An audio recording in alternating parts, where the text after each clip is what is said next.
students, let us talk about anaerobic cultivation of bacteria. Now, how we can anaerobically cultivate bacteria?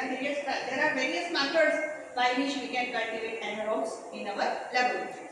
Very first is creation of vacuum. We can create the vacuum in the media and we can have the growth of anaerobic bacteria, because now there is vacuum and there is no any gas in the media.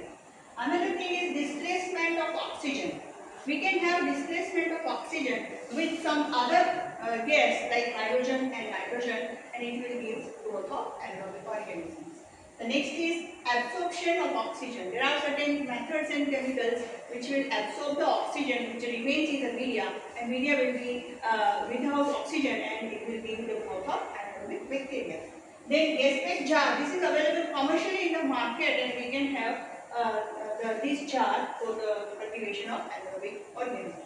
Then Robertson cooked meat medium. This is the medium which is very well known for the growth of anaerobic organisms, because it is having certain chemicals which will reduce the quantity of oxygen. Another is combustion of oxygen, and this is also the very well-known method by which we can create the anaerobic condition in the media and we can have the growth of anaerobic organisms.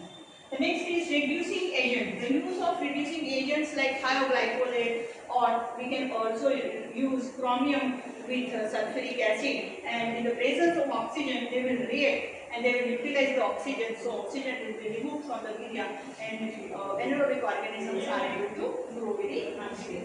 Okay? And then reducing agents will also include the presence of pyrogallic acid. This acid is also having the capacity to utilize this oxygen, and it will remove the oxygen from the media completely, and anaerobic organisms are able to grow. Okay.